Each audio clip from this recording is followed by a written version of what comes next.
સ્વીકૃત સમાજમાં તમામ સર્વેક્ષણ તો જેને ચરિત્ર નાટકો કહીએ છીએ જે અત્યંત આદરપાત્ર છે એ કયા છે? એ બધા પૈસાપાત્ર માણસો આદરપાત્ર છે? જેને સુવિધાઓ એકઠી કરી એ આદરપાત્ર છે? સુવિધાઓ ભેગી કરી એ આદરપાત્ર છે? કે સામાન્ય જન સમાજ માટે સુવિધાઓ ઊભી કરી? સુવિધાના ક્ષેત્રમાં પણ વિચાર કરીએ તો આપણે ઇતિહાસ જે પણ શિક્ષકો ભણાવે છે કે ફલાણા રાજા કેમ તો કે વાવ કરાવી, કુવા કરાવ્યા, દિશાઓ કરી, અનાથ આશ્રમો કર્યા. અત્યારે સમાજમાં કોને આપણે આદરણીય ગણીએ? એ સમાજની કોઈ પણ કલ્યાણકારી પ્રવૃત્તિ કરતો નથી. તો મિત્રો પ્રશ્ન અહીંયા પ્રવૃત્તિનો નથી, પ્રશ્ન એ છે સર્વ સ્વીકૃતિમાં શું છે? તો સર્વ સ્વીકૃતિમાં સુવિધાના ક્ષેત્રમાંથી કોઈ બહાર જાય છે એ જ સર્વ સ્વીકૃતિમાં. આપણે પોતાની અંદર જોઈએ, આપણે જેના માટે આદર ધરાવીએ છીએ એ શેના માટે ધરાવીએ છીએ? જો ભય પ્રલોભનને આસ્થાથી આદર નથી ધરાવતા, આપણે શાસિત થતા હોઈએ એવું બને, આપણે એનાથી અસર પામતા હોય એવું બને. હવે આપણે સુખી થવાના જે અત્યાર સુધીના પ્રયત્નો છે જે કાલે જોયા છે એને ક્વિકલી કમ્પેરેટિવ સ્ટડી કરીએ. જો ત્યાગવાદમાં બધું છોડવાની વાત છે. આપણે ત્યાં સંન્યસ્તની પરંપરા છે કે નહીં? લોકો બધું છોડીને ઘર છોડીને સાધુ થઈ જાય. મને કહો, જેને નાના બાળકો છે એ માં ઘર છોડીને સાધુ થઈ શકશે? મતલબ કે સર્વ સ્વીકૃત નથી, સર્વદેશીય નથી, સર્વકાલિક નથી, સંસારના તમામ માણસો એ નહીં કરી શકે. અને બધા જ ત્યાગ કરી નાખે તો ખાવાનું કોણ પકાવે? ખેડૂત ખેતી કરતા કરતા કંઈક મારે હવે ખેતી નથી કરવી, આ ભલે ખેતર પડ્યું. સંન્યાસની મૂળ પરંપરામાં હકીકત એ છે કે સંન્યાસી થતા પહેલા માણસ પર કોઈ દેવું ના હોવું જોઈએ, જેમના અપરાધ કર્યા છે એ બધા તરફથી ક્ષમા મળી ગયેલી હોવી જોઈએ અને સમગ્ર પરિવારની અનુમતિ હોય તો જ સંન્યાસી બની શકે. અને જો એ માણસની પત્નીના ગર્ભમાં બાળક હોય તો એ બાળક મોટું થઈને અનુમતિ આપવા જેવું થઈ જાય ત્યાં સુધી એ માણસ સંન્યાસ માટે રાહ જોવી પડે. પણ આ કોઈ દરખાસ્ત કરીને એને મન ફાવે પાવા બનવા માટે. પણ મુદ્દો એ નથી પ્રહલાદ, મુદ્દો એ છે ત્યાગવાદનું મોડેલ સંસારના 750 કરોડ માણસો માટે સ્વીકૃત છે. કદાચ આ બધી શરતો પૂરું કરે તો પણ ઇક્કલ દુક્કલ પૂરા કરી શકે, તમામ કરી શકશે. આપણે ગઈકાલથી શેની વાત કરી રહ્યા છીએ? અસ્તિત્વગત શું છે? સર્વદેશીય, સર્વકાલિક, સાર્વભૌમિક. સંસારના તમામ લોકોને સુખી થવું છે તો સુખી થવાનો પ્રસ્તાવ એવો તો ના હોવો જોઈએ ને કે જે સર્વ સ્વીકૃત ના હોય. જો એવું હોય એનો મતલબ એ થયો કે જેને સ્વીકૃત ના હોય બધા દુઃખી રહેશે, આ જીવન દુઃખી રહેશે. એટલે ત્યાગવાદના મોડેલમાં જે આવ્યું બધું છોડવાનું, એની સામે ભોગવાદના મોડેલમાં જેટલું ભોગવો એટલું ભોગવી લો એવું આવ્યું. સુખી થવાના પ્રયત્નમાં છોડીને સુખી થવાની વાત કરી, અહીંયા ભોગવીને સુખી થવાની વાત કરી. બંનેમાં વાત તો એની એ જ છે. હું જેસોરની પહાડીમાં મુનિબાપજીની ગુફામાં રાત્રે સૂતો હતો અને 11-12 વાગે 6 ઘોડીઓ આવી. અમે લોકો 5 ટ્રેકરો હતા. અમારો આશય ખાલી જંગલમાં ટ્રેકિંગ હોય. એમણે ચાલુ કરી, અમારે વાત નહોતી કરવી તો રાતના 2-3 વાગ્યા સુધી ખાલી એક જ કેન્દ્રમાં બિંદુ હતું, નારી નરકની ખાણ છે, નારી નરકની ખાણ છે, નારી નરકની ખાણ. તમે સાલાઓ બદમાશ છો, તમે એમાં પડ્યા, અમે મહાન છીએ, તે અમે બોલી છે.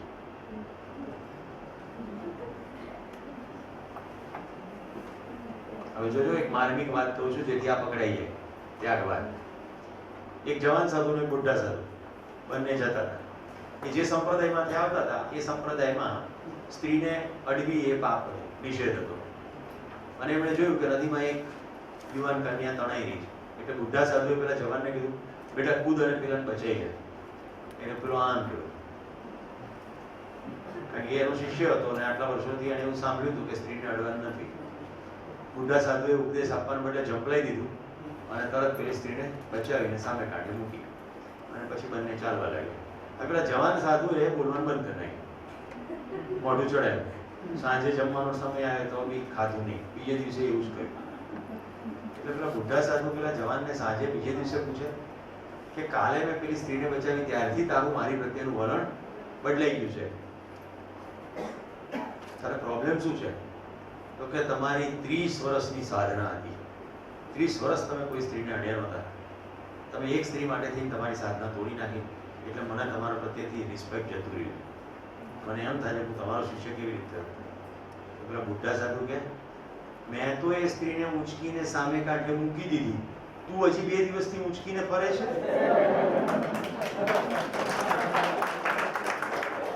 કેટલા પકડાઈ ગયું? આને કહેવાય સમજો. મેં આની અંદર ક્યાંય વાત નથી કરી એવી જે તમે સમજી ગયા. કારણ કે ઊંચકવાની તો કોઈ વાત છે જ નહીં. ક્યાં ઊંચકે? તો જો શરીરથી જે પણ છોડવાના મોડેલ્સ આવ્યા એમાં શું થયું? આગળ જુઓ નીચે. અત્યારે જે કેદમાં છે ને જેની નોટિસો પડે છે એ બધાએ ત્યાગવાદમાં જ કામ કર્યું છે. છોડો છોડો જેથી હું ભરું. અથવા બહારથી બોલ્યા ત્યાગ, પણ મનથી ત્યાગ થઈ શક્યો નહીં. એટલે સંન્યસ્ત પરંપરામાં જે પણ સ્ખલનો થયા છે, કૌભાંડો થયા છે, એનો મુખ્ય મુદ્દો એ છે કે એમાં રહસ્ય મૂલકતા છે, ઈશ્વર કેન્દ્રિતતા છે, કર્મકાંડનું મહત્વ છે અને સંવેદનાનો નકાર છે. જ્યારે કે સંવેદના હકીકત છે. ગરમ હોય તો ગરમ લાગે કે નહીં? તમે ગમે તે ભગવાનનું નામ લો, ગમે તે વસ્તુ છોડી દો, પણ ગરમ તો ગરમ લાગે જ, તીખું તીખું લાગે જ. તો ત્યાગવાદના મોડેલની મર્યાદા શું છે? એની અંદર સંવેદનાને નિષેધ કરો એટલે શું? શરીરને કષ્ટ આપો. આપણે ત્યાં એવી ધાર્મિક પરંપરાઓ છે જેની અંદર વત ટાણા એક ટાણા ઉપવાસ કરી શરીરને સૂકવી નાખવાનું છે કે નહીં? એવી પરંપરાઓ હું અત્યારે નામ નથી દેતો, તમને બધાને ખબર છે. તો એવી પરંપરાઓમાં શરીરને કષ્ટ આપી. તો શરીરને કષ્ટ આપવાથી શું થાય? શરીરને જ કષ્ટ મળે. એનાથી સમજણમાં એક સ્ટેપ આગળ ના વધી શકાય. કારણ કે ક્ષેત્ર જ જુદું છે. જો ભૂલ ક્યાં થઈ ગઈ છે બતાડું છું તમને.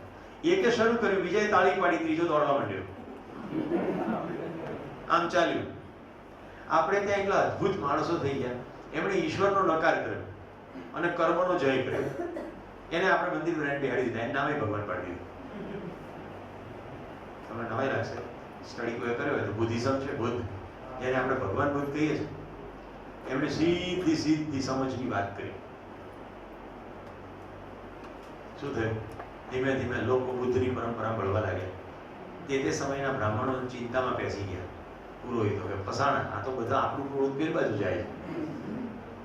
કારણ કે એમણે તમામ કર્મકાંડનો નકાર કર્યો. એમણે સીધું પોતાના કર્મોને જોવાની વાત કરી. સમ્યક આજીવિકા, સમ્યક વાણી, સમ્યક વિચાર, આવી વાત કરી. એટલે એક તરફ ભેગા થઈ નક્કી કરી નાખ્યું, વિષ્ણુનો અવતાર ડિક્લેર કરી નાખ્યો બુદ્ધને. બુદ્ધે બી વિષ્ણુનો અવતાર. પતી ગયો આપણાથી. એટલે વાડામાંથી ઘેટા ભાગી ના જાય એના સિસ્ટમેટિક પ્રયત્નો થયા અને પછી મંદિર બનાવી નાખ્યું. અત્યારે આપણે કહીએ ભગવાન બુદ્ધ. સૌથી વધારે લોકોના શોકેસની અંદર કે ઓફિસમાં પેપર વેઇટ તરીકે જો કોઈ કામ કરતા હોય તો એ ભગવાન બુદ્ધના મૂર્તિ છે. હા કે ના? શીખવાનું કશું નહીં. એને શું કીધું એ ખબર નહીં, જેને પેપર વેઇટ મૂક્યું એ નહીં ખબર ના. એક ભાઈની ઓફિસમાં ગયો તો આટલું મોટું સ્ટેચ્યુ, અદ્ભુત. હું તો જોઈને અતિ પ્રસન્ન થઈ ગયો. ક્યાંથી આટલું બધું સરસ મૂર્તિ લાગે? તો કે ઇન્ડોનેશિયાથી લાગે. તો તમે ધર્મપદ વાંચ્યું જ હશે ને? એ શું? એ ખબર નથી. મિત્રો અત્યારે વાત નીકળી છે તો કહું. ધમ્મપદ એટલે ભગવાન બુદ્ધના ઉપદેશોનો સંગ્રહ. ભગવાન બુદ્ધના ધમ્મપદનો પહેલો ઉપદેશ. મનોકુભંગમાં ધમ્મા મનોસેઠા મનોમયા મનસા ચે પસન્નેન ભાસતી વા કરોતી વા. સંસ્કૃત નથી, અર્ધમાર્ગથી પાલી છે. મનોકુભંગમાં ધમ્મા, મનોથી જ બધું છે. મનોસેઠા, મન જ શ્રેષ્ઠ છે. મનોમય, આખું જગત મનોમય છે. મનસા જે પસન્નેન, મનની પ્રસન્નતાથી જે ભાસતી વા કરોતી વા, જે જુએ છે અને કરે છે. તતોનમ સુખમન્વેતિ, સુખ તેનો પીછો કદી છોડતો નથી. છાયા અનપાયની, જેમ પડછાયો પીછો છોડતો નથી એમ સુખ એની સાથે સાથે ચાલે છે. તો સીધો સંબંધ શેની સાથે આવે? પ્રસન્નતા અને સુખ. મનની પ્રસન્નતા જેને છે એને સુખ. હવે યાદ કરી લો, હમણાં 4 પોઈન્ટ જોયા હતા. પહોંચ વળેંગે તો મનની પ્રસન્નતા અકબંધ. પરિવારમાં બધાને એમ લાગે આવશ્યકતાથી વધારે છે, પ્રસન્નતા અકબંધ. સમાજમાં કોઈ કોઈનું લૂંટે નહીં, પ્રસન્નતા અકબંધ. થઈ ગયું સુખ. તો બુદ્ધ ભગવાન તો કહી ગયા બરાબર.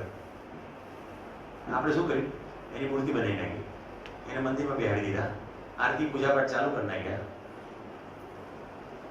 ધમ્મપદ તો ખબર જ નથી. વાંચવા તો એક બાજુ રહ્યું. ધમ્મપદ શું છે ખબર નથી, ધમ્મ ખબર નહીં. ક્યાં લોચો થઈ ગયો ખ્યાલ આવે છે? એક બોલ્યો, બીજાએ તાળી પાડી અને ત્રીજો દોડવા માંડ્યો, જય ગોગા બાપજી. કરડી જાય તો કોઈનો હગો થાય, પણ તોય ગ્રામીણ ક્ષેત્રોમાં બધું ચાલે જ છે ને. ભુવાજી કે તો બરોબર, ડોક્ટર કહે તો કે બરોબર નહીં.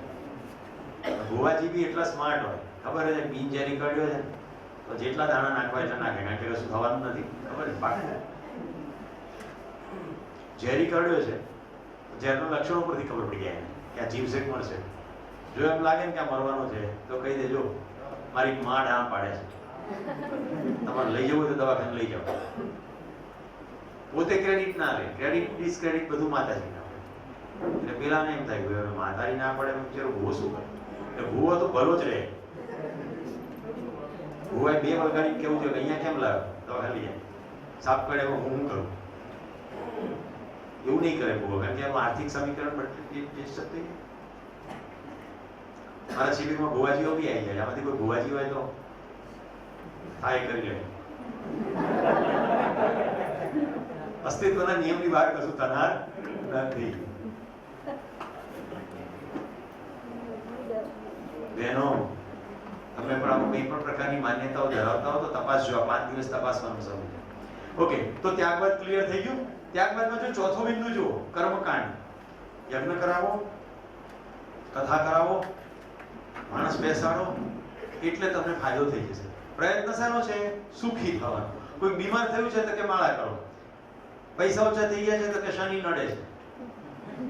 કાળો પથ્થરો લે અને પથ્થરો કાળો રંગ કરો એટલે શનિ, લાલ કરો એટલે માતાજી, સિંદૂરી કલર કરો એટલે હનુમાનજી, દૂધ ચડાવો તો શંકર ભગવાન, તેલ ચડાવો તો હનુમાનજી, મેસ ચડાવો તો શનિ. આપણે કેટલા કેટલા ભગવાન બન્યા. કોઈ દારૂ પીતા ભગવાન છે. આપણે જે પીવું હોય. અત્યાર સુધી મને કહો, અન્નકૂટમાં ક્યાંય કોઈએ ત્રિફળાની બાટલી જોઈ છે? અન્નકૂટમાં ક્યાંય સુદર્શન ગણપતિ ટીકડી મૂકી હોય, હરડેનું ચૂર્ણ મૂક્યું હોય જોયું છે? અન્નકૂટમાં એ જ મૂકવામાં આવે છે જે આપણે ખાવું છે. વાત તો આહાર, નિદ્રા, ભય, મૈથુનની જ છે, એનાથી બહાર કંઈ છે નહીં. જેટલા ભગવાનો છે ને બધાને ઘરવાળા બનાવી દીધા.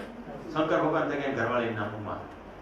આપણે પત્ની છે ને, આહાર, નિદ્રા, ભય, મૈથુનમાં એક કમ્પોનન્ટ મૈથુન છે, એટલે ઈશ્વરને પણ મૈથુની જ બનાવી દીધા. રામ તો કે સીતા, કૃષ્ણ તો કે રાધા. કૃષ્ણના ચરિત્રને તો એટલી હદે વિકૃત કરી છે, 16,108. હવે આપણે એક નથી પોસાતી. માનવ ઇતિહાસની અંદર જો કોઈને 16,000 પત્નીઓ હોય. આપણી વાર્તાઓમાંથી રસના ઘૂંટડા લઈએ છીએ. કથાકારો એની અંદર મસાલો નાખી નાખીને ભભરાવે છે. મારી વાત બિલકુલ ધ્યાનથી સાંભળજો નહીં તો તમે ખોટા જગ્યાએ પહોંચી જશો. કૃષ્ણનું જે ચરિત્ર મહાભારતમાં છે એ બ્રહ્મવર્ચસ પુરાણમાં નથી. મહાભારતના કૃષ્ણ યોગેશ્વર છે, એક અદ્ભુત રાજા છે, એને પ્રજાના કલ્યાણાર્થે અદ્ભુત કામો કર્યા છે. એ આદર્શ પાત્ર છે. એમના મોઢામાંથી નીકળેલા ભગવદ્ ગીતાના સંવાદો જીવનના કેટલાય પ્રશ્નોનું આજે પણ સમાધાન કરી શકે એટલો પાવર ધરાવે છે. બ્રહ્મવર્ચસ પુરાણના કૃષ્ણ અત્યંત વિભત્સ અને વ્યભિચારી છે, જેની ભાગવતમાં મલાવી કથાઓ કહેવામાં આવે. કેવી કથા છે? ઝાડ ઉપર બેઠા હતા, ગોપીઓ નાવા પડી ગઈ, બધા કપડા લઈ લીધા. તમે વિચાર કરો, આ સમાજમાં કોઈ સ્ત્રી નાવા પડી હોય અને કપડા લઈ લે, એ સ્વીકૃત છે? મહારાજ કથા મસાલો ગભરાઈ કહે છે, કારણ કે ઓડિયન્સને રસ પડે. વાત તો મૈથુન સુધી જ જાય છે. આ સમજી લેવાનું જલ્દી. જેટલું જલ્દી સમજાશે એટલી બધી વાર્તાના મર્મ પકડાવા મળશે. કાલે મેં કહ્યું હતું ને, મર્યા પછી સ્વર્ગે જાય તો કે અપ્સરાઓ સ્વાગત કરશે. કેમ? અહીંયા એક અપ્સરા ઓછી હતી કે તે અપ્સરાઓ સ્વાગત કરશે? કે અહીંયા નથી મળ્યું તો મૃત્યુ પછી મળશે. વાત તો સેક્સ નથી. અહીંયા ખાવા નથી મળ્યું તો કે ત્યાં અદ્ભુત ભોજનો હશે. પાછા અન્નકૂટ ઉપર આવી જઈએ, કોઈ ખીચડી ધરાવતું નથી. અને ખીચડી ધરાવે તો મોહન થાળ તો પાછો મૂક્યો જ હોય. માણસને પોતાને જે કંઈ થાય છે બધો તત્વ એને ભગવાનમાં આરોપી દીધા અને એ પ્રમાણે બધું ચાલુ કરી નાખ્યું. તો ત્યાગબાદ ખ્યાલ આવી ગયો. ક્યાંથી શરૂ કર્યું છે આપણે? સુખી થવાના પ્રયત્નોમાં ત્યાગબાદ. હવે ભોગવાદ જોઈ લઈએ. ભોગવા એટલું ભોગવી લો. કાલની ખબર નથી એટલે મૂળમાં અસ્થિરતા. રાઈટ? ભૂકંપ આવે, મરી જઈએ, બીમાર પડીએ, કંઈ કહેવાય નહીં. આજે બધું રેડી છે આજે કરનાર. પેલામાં રહસ્ય છે. શું? મર્યા પછી સ્વર્ગ મળશે, રાઈટ? કર્મનો હિસાબ થશે. કોઈક ચોપડો લઈને બેઠું છે ખરું ખોટું કરવા. પેલામાં ઈશ્વર કેન્દ્ર સ્થાને છે, અહીંયા વસ્તુ કેન્દ્ર સ્થાને છે. એટલે તમામ પ્રકારના ઇનોવેશન્સ, ઇન્વેન્શન્સ બધા વસ્તુ કેન્દ્રિત છે. વધુ કામ વધુ પૈસા, એટલું વધુ કામ કરો એટલા વધુ પૈસા મળે. એટલે કામનો મહિમા, પૈસાનો મહિમા થાય, વસ્તુનો મહિમા થાય એટલે કામનો મહિમા થઈ જાય. સંવેદના મહત્વપૂર્ણ છે. એટલે પાંચેય ઇન્દ્રિયોની સંવેદના. ચામડીને સારું શું લાગશે? તો ચામડીને સારું લાગે પહેલા કપડાથી શરૂ કરો, એટલે લીસા કપડા. શરીરને સારું છે કે નહીં? પહેલા ચામડીને સારું, એટલે નાયલોનના કપડા પહેરીને ચામડીના રોગો થઈ જાય તો ભલે. સંવેદના સમજાવી રહ્યો છે. એકવાર મનમાં ઘૂસી ગયું કે હોઠ ઉપર લિપસ્ટિક લગાડવાથી હોઠ સુંદર લાગશે, એક બોલ્યું, બીજાએ તાળી પાડીને ત્રીજા દોડવા માંડ્યા, એટલે લાખોની સંખ્યામાં બહેનો હોઠ ઉપર લિપસ્ટિક લગાડવા માંડી. હોઠમાં કેન્સર થઈ જાય ત્યાં હદ સુધી રસાયણનો ઉપયોગ છે. સંવેદના મહત્વપૂર્ણ. સ્ટેપમાં જે ડેમો કર્યો હતો આપણી બહેનો દીકરીઓ, કુદરતે આપેલી હાઈટ એકદમ પરફેક્ટ સાઈઝ હોય, જેવું શરીર હોય ને એ પ્રમાણે પગ, હાથ એની ડિઝાઇન છે. અને એમાં નાનકડો ફેરફાર જીનેટિક મેકઅપ પ્રમાણે થાય. જેમ ઉંમર વધતે, કેમ કે બાળક નાનું ત્યારે પગ નાના હોય, જેમ મોટું થતું જાય એમ એના જીનેટિક માતા પિતાનો નકશો હોય એ પ્રમાણે એના પગ, હાથ બધું થાય. રાઈટ? હું ગમે એટલું મહેસાણાની ભાષામાં પોઝિટિવ એટીટ્યુડ રાખું તો તાલ પડશે. કેમ કે મારા પપ્પાને હતી, દાદાને હતી, એટલે મને પડશે. નહીં ગમે સૃષ્ટિ પણ શું થાય, પડશે તો.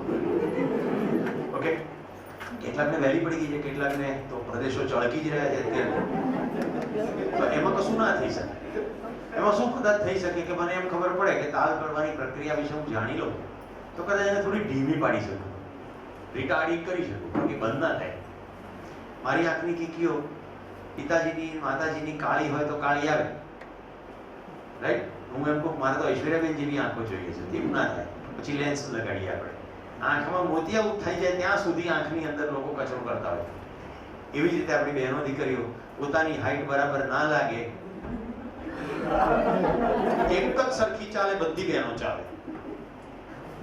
શું પહેરે ત્યારે આવું થાય? Pencil hill. કરોડરજ્જુના નીચેના મણકામાં ટ્રેમેન્ડસ નુકસાન થાય, કારણ કે બેલેન્સ ખોરવાઈ જાય. નીચેનો જે ભાગ છે પગનો એ એટલો સરસ રીતે ડિઝાઇન થયેલો છે કે તમે આપેલા, કુદરતે આપેલા પગ પ્રમાણે બૂટ અથવા ચંપલ પહેરો સપાટ નીચે, એડી ફેડી કંઈ કરવાની જરૂર નથી, તો તમારી સરસ વ્યવસ્થિત ચાલવાય. એને બદલે તમે આખું બેલેન્સ ખોરવી નાખો અને પાતળામાં પાતળું. એમાં મહિમા કેવો, 6 ઇંચની પેન્સિલ છે. 6 ઇંચ એટલે કેટલું થયું? અને પછી બતકની જેમ ટાક ટાક ટાક ટાક ચાલો, નીચે પલળી જાય. સમજે છે? નિશાબેન, ફેશનને શોખના નામે કેટલી હદે આપણે સંવેદનાનો મહિમા કરી નાખ્યો. શું જોવું ગમે એટલે કપડાં, શું ખાવું ગમે એટલે આહાર, શું સાંભળવું ગમે એટલે મ્યુઝિક. અત્યારે યુવાનીઓમાં ટેવ પડી ગઈ છે, કાનમાં ઘુસાડેલું જ રાખે. હવે કોઈલના ટોંકાઓ સંભળાતા હોય પણ એમનું ધ્યાન એમાં નથી, કારણ કે એમનું તો અંદર કાનની અંદર MP3 વગેરે એમાં જ છે.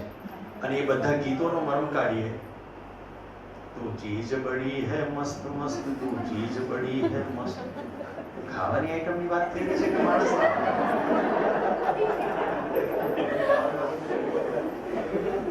સમજાય છે? જો આવા જ ગીતો પ્રાધાન્યપણે હોય, આવા ગીતોનો મહિમા હોય તો શું થાય? પરસ્પર ખાવા ખવાની વૃત્તિ થાય, અને એનું નામ જ શોષણ છે. હવે લોકો ફિઝિકલી નથી ખાઈ જતા, હગ ડુબાડી દે, બીજા ટાંગ અડાડીને પાડીને આગળ જતા રહે. આ વિધિ ખાવાની પ્રવૃત્તિ ચાલે. તો મિત્રો, છેલ્લે આખી ભોગવાદી સભ્યતા નિરાશા તરફ ગઈ. પશ્ચિમના લોકો યોગ તરફ કેમ વળી ગયા છે? કારણ કે બધું કરી લીધું, બોર્ડમથી ગયા. પેલા પણ અવસાદ, કંટાળ, અહીંયા કંટાળો ને ત્યાં કુંઠા. કુંઠા એટલે અભાવનો માનસિકતા. ભોગવવું તો છે પણ છે નહીં, છોડીને બેઠા છીએ. 15 વર્ષના સંન્યાસી આપઘાતની બાટલી, એટલે આપઘાત કરવાની બાટલી લઈ મને ફોન કર્યો રાતે 11 વાગે. હું 10 વાગે સામાન્ય રીતે સુઈ જાઉં, લગાતાર ઘંટડી વગડી મેં ફોન ઉપાડ્યો. મને કે મારે તમારી આગળ પાપનું પ્રાયશ્ચિત કરવું છે અને હું દવાની બાટલી લાવી દીધી છે, એટલે હવે હું મરતા પહેલા તમને મળવા માંગુ. મેં કીધું ભાઈ પોસ્ટપોન રાખો ને, હવાર સુધી ઉભા દો ને. મારા તાલીમાર્થી હતા એટલે એને ક્યાંક એવી જગ્યા લાગી હશે, સુરેશભાઈને કહેવાય. એમણે કીધું કે તો પછી તમે સવારે મને નહીં જુઓ. એટલે મને ફાળ પડી ગયા, અને આટલો બધો મારામાં વિશ્વાસ છે એટલે જવું પડે. એટલે હું અમદાવાદ ગયો. અમે મંદિરની એવી જગ્યાએ બેઠા જ્યાં અમને કોઈ જોઈ ના શકે. એને દરબારને પણ ફોડ્યો હતો, તેથી કોઈને ખબર ના પડે, આખી સાધુ પરંપરા. એને રાતના 2 વાગ્યા સુધી મારી સાથે એનું બધું પાપ કબૂલ્યું.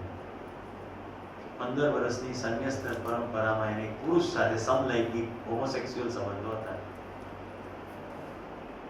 એ પ્રક્રિયા કરતા કોઈ બીજો સાધુ જોઈ ગયો એટલે મુખ્ય જે સાધુ હતા ટોપ એને વાત કરી નાખી. એને વાત કરી એટલે પછી તો ફાયરિંગ આવે.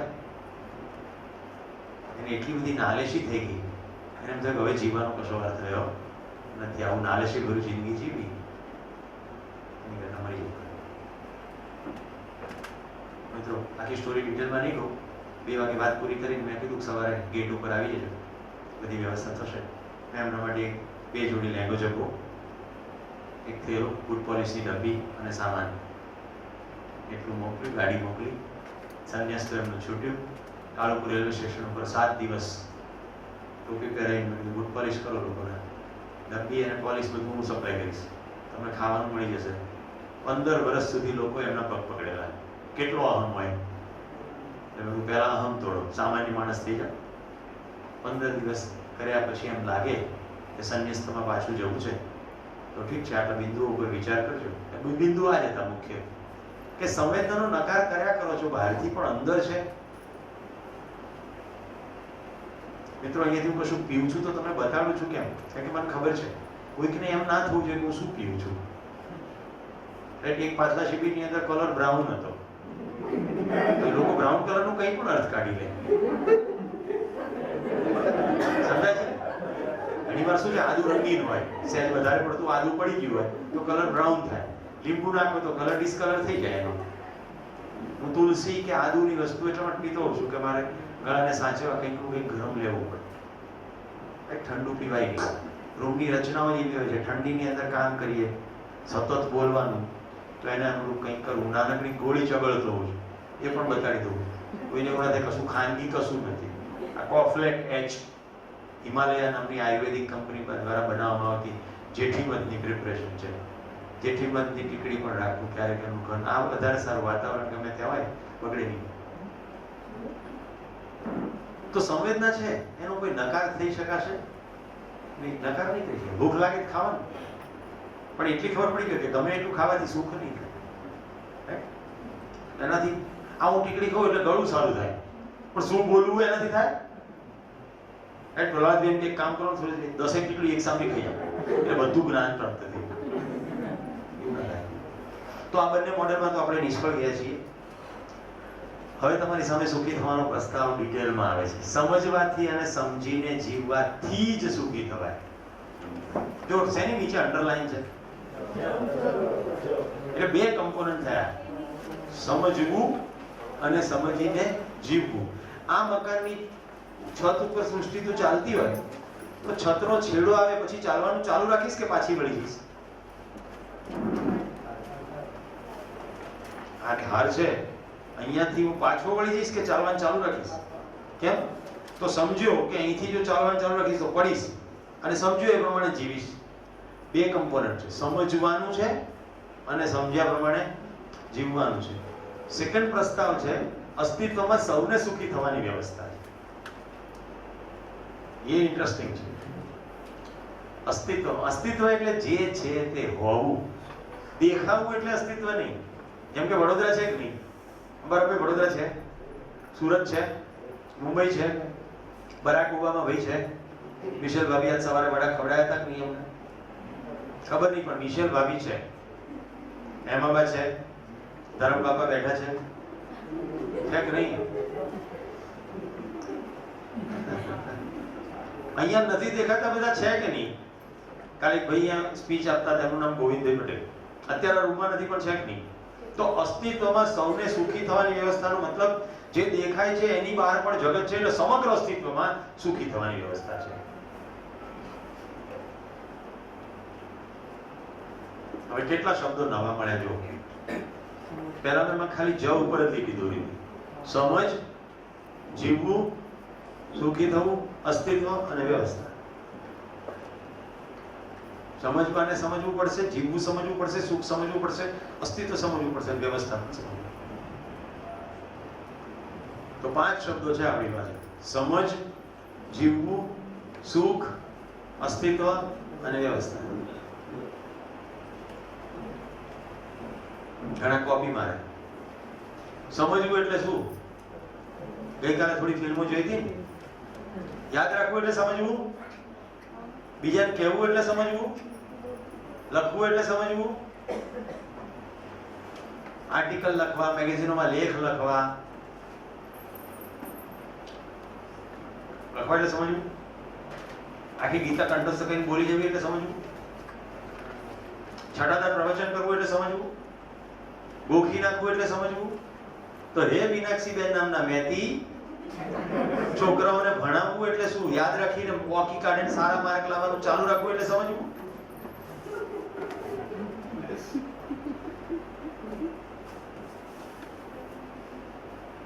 યાદ રાખવું એટલે યાદ રાખવું, યાદ રાખવું એટલે યાદ રાખવું, બીજાને કેવું એટલે કેવું, સમજવું એટલે જીવવું.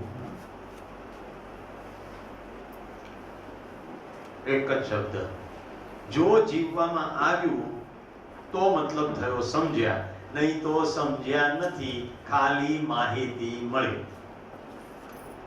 માહિતીનો ટ્રાન્સફર, ડેટા ટ્રાન્સફર, ચોપડીમાંથી દિમાગમાં, દિમાગમાં મોઢામાં, મોઢામાંથી બીજાના દિમાગમાં, આમ પ્રક્રિયા ચાલ્યા કરે. એટલે આખા સમાજમાં સ્થિતિ આવી કેમ છે? કારણ કે સમજણને આપણે યાદ રાખવાનો મહિમા કર્યો છે. આપણી પરીક્ષા કેવી? સેમિનારો છે ને, તો કે યાદ શક્તિના સેમિનારો. પરીક્ષા છે નહીં તો કે યાદ શક્તિ. આખું વર્ષ શું સમજ્યા કઈ લેવા દેવાની, 3 કલાકમાં વોકી કાઢે અને માર્ક આવે. જેને સૌથી વધારે માર્ક આવે એની સૌથી વધારે યાદ રહે. હકીકતે બધાને કેટલું યાદ રહે ખબર? આપણે કશું જ ભૂલી ના શકીએ એટલી અદ્ભુત યાદ શક્તિ ધરાવીએ. ખાલી જેની પર ધ્યાન દઈએ એ જ યાદ રહે. જેની પર ધ્યાન ના જાય કશું યાદ ના રહે. બધા હિન્દી પિક્ચરના ગીતો આખા યાદ રહે, ગુજરાતી ભાષાની કવિતા યાદ ના રહે. કેમ? રસ નથી પડતો. રસ કેમ નથી પડતો? કારણ કે એની પર રસ પડે એવું ધ્યાન આકર્ષણ જ નથી થયું. હું 8મા કેમ ભણતો હતો, એક કવિતા આવી. કવિતા હતી, રે પંખીની ઉપર પથરો ફેંકતા ફેંકી દીધો. એટલે શિક્ષકને મેં કીધું કે આ સાહેબ કવિતા સમજાવ. તો કે શું સમજવાનું હોય? આંગણામાં કૂતરા ચડતા હતા, પથરો નાખ્યો. હવે એમને ખબર નહીં, મને કવિતાનો નાનપણથી રસ પડી ગયો. એટલે દરેક ધોરણમાં સદભાગ્ય શિક્ષક એવા મળ્યા હતા કે કવિતા સરસ સમજાવે. 8મા ધોરણમાં ત્રાસ થઈ ગયો એટલે આવા મળ્યા, એટલે કોઈ કવિતામાં એને સમજાય જ નહીં. આમ બધું નિબંધની જેમ બધું સમજાય છે. પણ 10મા ધોરણમાં એક જેપી સોની સાહેબ નામના સાહેબ આવ્યા. હવે મેં ગુજરાતીની એક પણ ચોપડી ફેંકી નહીં દીધેલી મારી પાસે, મારા ધોરણની. અને પછી મારો દીકરો ભણે તો પછી એની કવિતાના પારા પછી ફાડ નાખ્યા, મેં બાકીનું પસ્તી જવા દીધું. પણ પુસ્તકો બહુ વર્ષો સુધી સાચવ્યા હતા. કવિતા આજે પણ મારા ઘરમાં કવિતાનો ખજાનો છે. 10મા ધોરણના શિક્ષકે એવું કીધું કે દરેક કવિતાની પાછળ કવિ કશું કહેવા માંગે છે, અને જે કવિ કહેવા માંગે છે એના માટે શબ્દોનો એ પ્રયોગ કરે છે. શબ્દો એ કવિતા નથી, જે કહેવાનો ભાવ છે, મર્મ છે, એ કવિતા છે. અને એ સમજવા માટે છાંદસ અને અછાંદસ, એટલે છંદમાં પ્રાસબદ્ધ હોય એવી પણ હોય, જો એવી હોય ગાઈ શકાય એવી હોય, અને જો કવિ બહુ સમજદાર હોય તો એ છંદ પણ નક્કી કરશે. એટલે જેવો ભાવ વ્યક્ત કરવો છે એવો છંદ હશે. તો બેટા હું તને પંખીની કવિતા સમજાવું. એ મંદાક્રાંતા છંદમાં છે.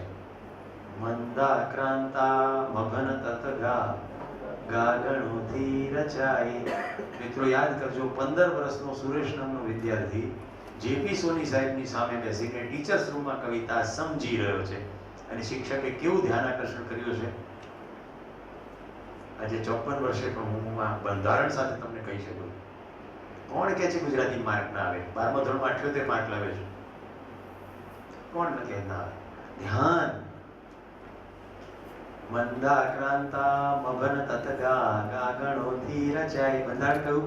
મભન તત ગાગા. રે પંખીની ઉપર પથ્થરો ફેંકતા ફેંકી દીધો. પછી મંદાક્રાંતા છંદની ઘણી કવિતાઓ આવે, રાઈટ? જૂનું ઘર ખાલી કરતા, તૂટ્યા ચશ્મા ટીનનું ડબલું બાલદી કુખ કાણી. આવી ઘણી કવિતાઓ જેમાં મંદાક્રાંતામાં દર્દ વ્યક્ત થઈ ગયું છે. આક્રાંત, મંદ આક્રાંત, મંદાક્રાંત, મંદ રીતે પોતાના હૃદયનું દર્દ વ્યક્ત થઈ ગયું, એ મંદાક્રાંતા. મજા પડે છે?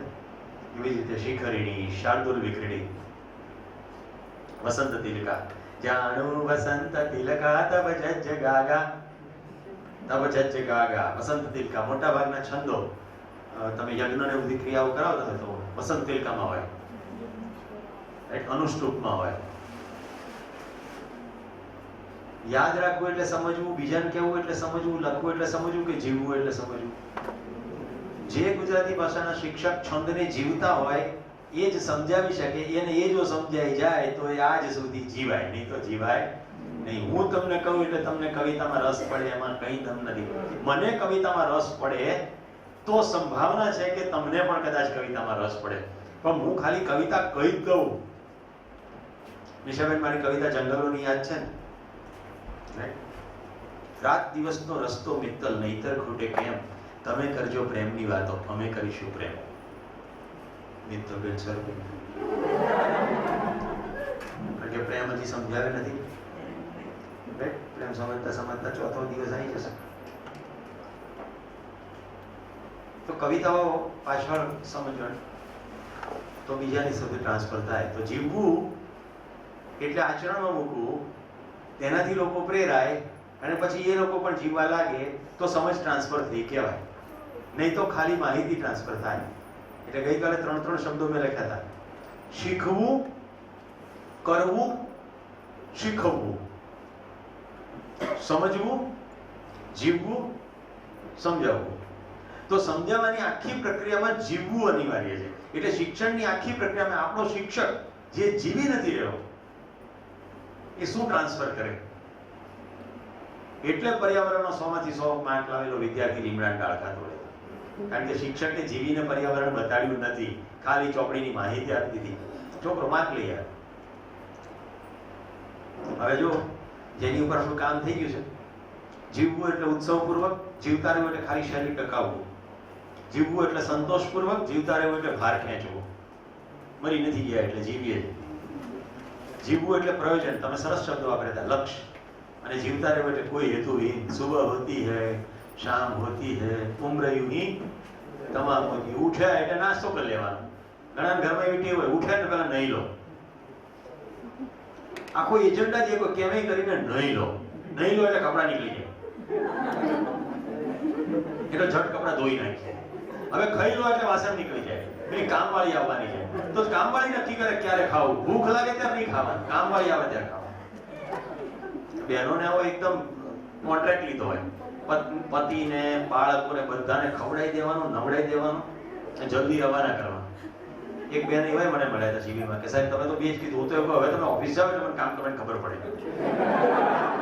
તમે ઘરમાં ત્યાં સુધી પાણી માંગો છો, ચા માંગો છો, છાપા ફેરાવો. મારે તો બધું કઈ એક જ કામ થોડું છે, જાય તો પછી સમેટવું બધું. હા ભાઈ, હાથ ઉપર કર્યો એવું હોય. એવું ક્યારે થાય છે ખબર? સમજણ ના હોય ત્યારે જ એવું થાય. એક લગ્ન પ્રસંગમાં મારે જવાનું થયું, આ ઘટના જોઈને હું આને હરેરાડી થઈ ગઈ. છોકરું ખોળામાં હતું, એ બેને એકદમ સરસ ચમકતી મસ્ત સાડી પહેરી, જે અત્યંત મોંઘી હશે. એ છોકરું પેશાબ કરી ગયું એટલે બેને આમ કહીને આમ પટક્યું નીચે. શાળાએ મારી સાડી બગાડી અને હું પાછળ જ બેઠો હતો. એટલે મારી અંદરનો શિક્ષક જાગી ઉઠ્યો એકદમ. એટલે હું આમ ખરીને એની સામે ગયો. હું એમને ઓળખતો નતો. મેં કીધું આ તો તમારું 15મું બાળક હશે નહીં? તમે પણ મેં કીધું ગમે તેવો, પણ તમે જે રીતે પટક્યું એ રીતે લાગે છે 15મું જ હશે. porque મારી સાડી બગાડી. એની તો જિંદગી બગડી ગઈ, તમારી તો સાડી બગાડી. તમારે આ મિનિટે એના મનમાં લીટી પાડી દીધી. શું લીટી પાડી? કે તું મહત્વપૂર્ણ નથી. આ આહાર, આવાસ, અલંકાર, દૂરગમન, દૂરદર્શન, દૂરશ્રવણ જ મહત્વપૂર્ણ છે. પછી એ મોટો થશે તો તમે ઘરડા થશો ત્યારે તમને કિક આઉટ જ કરી દેશે. જે મા બાપો પોતાના સંતાનોને અમેરિકા ભણાવવા મોકલે છે અને પછી રોવે છે, ચોધારે છે, મારો છોકરો પાછો ના આવ્યો, પણ તમે પૂરો પ્રયત્ન કર્યો કે ત્યાં જાય. સંનિષ્ઠાભેર પ્રયત્ન કર્યો કે ત્યાં જાય અને હવે રોવો છો. શું શીખવાડ્યું? અહીંયા દેશમાં ભણવાનું સારું નથી, તું વિદેશ જા. તું વિદેશ ભણ એટલે તારી મસ્ત હાર્વર્ડ યુનિવર્સિટી ડિગ્રી આવી જાય, એટલે તને બહુ પૈસા મળે. કેમ? પૈસામાં તને સુખ મળે. બાપાને ખબર નથી પૈસામાં સુખ નથી, તો છોકરાને પૈસામાં સુખ બતાવશે ને, અને પછી બેવ દુઃખી થશે. તો ત્યાં થાય ને અહીંયા થાય, પછી પાછું અવાય પણ નહીં. મારા એક મિત્ર છે દર્શન, અમારે બંનેને ખૂબ ઘનિષ્ઠ મૈત્રી છે. એને એક જ વાતનું દર્દ છે, મને કે સુરેશ, હું ભારત પાછો નહીં આવી શકું, મારું શરીર હવે પડશે તો ભારતમાં નહીં જ પડે. મેં કહું ગમે એટલું ઈચ્છું, પરણે હું ત્યાં. એની પત્ની એને શરત કરી હતી કે હું એક જ શરતે પણ આપણે સેટલ અમેરિકામાં થઈશું. એ આવી હતી જ અમેરિકાથી. મિત્રો, કેટલી હદે મા બાપ પાપ કરે છે એનું દર્શન ઉત્તમ નમૂનો છે. દર્શન મારે ઘરે આવ્યો કે આ છોકરી મને જોવા આવી છે અને મારા માતા પિતા લઈ મંડાણા છે એની સાથે પરણવાનું. મને આ છોકરી પણ નથી ગમતી, મારે અમેરિકા જવું પણ નથી, તો શું કરું? તો મેં કીધું તું સ્પષ્ટ રીતે ના પાડ. કારણ હું સિનિયર હતો એના કરતા, આવું બધું સમજાવવામાં. એને જઈને વિદ્રોહ કર્યો કે પપ્પા મારે નથી પરણવું. મારાથી 3 વર્ષ મોટી, હું બી કેમિકલ થયો છું, 12મું ધોરણ જે પડી છે, ખાલી અમેરિકાથી આવી એટલે તમને પરણાવો. એના પપ્પાએ શું કીધું ખબર? તને કશી જ ખબર નથી જીવનમાં આગળ શું થાય. મેં આખી જિંદગી માસ્તરી કરી, ટીચર હતા પણ ટીચર હોવાનું ગૌરવ નહીં. આખી જિંદગી મેં માસ્તરી કરી, કશું થયું નહીં. તારી 3 બહેનો છે, 3 બહેનો મારા અમેરિકા મોકલવી છે, તું ના જાય કેવી રીતે એમનો મેળ પડે? પટેલ કુટુંબ. પણ કે મારે નથી, મારે આખી જિંદગી એની સાથે કેવી રીતે જાય? બસ તો કે જેવી રીતે જાવી એવી. છેલ્લે એને કીધું પણ હું નહીં જ બેસું લગ્ન કરવા. તેના બાપાએ શું કીધું? તો હું ઝેર પી લઈશ. છેલ્લી સુધીની એક્સપ્લોટેશન, અને શું કહેવાય, ત્રાગવું અથવા પોતાના સંતાનનું શોષણ. અને દર્શનને એ ઘડિયા લગ્ન લેવામાં બેસવું પડ્યું. દર્શન પરણી ગયો, દુઃખી હૃદય અમેરિકા ગયો. કાળક્રમે જેમ બધું બને છે તેમ બાળકો થયા, ત્યાં સેટલ થયા. દર વર્ષે 1 કે 2 વાર ભારત આવે, મારી સાથે જ રહે. બસ એને આ એક દર્દ છે, ભારત પાછું નહીં આવી શકાય. કારણ કે પછી બાળકો ત્યાં જઈને મહેતાની નિશાળમાં ભણવા લાગે, ત્યાંના વાતાવરણમાં મોટા થવા લાગે, ત્યાંના સંદર્ભમાં હવે અહીંયા કશું ગમે પણ નહીં. તો હું ઓપ્ટિમિસ્ટિક છું.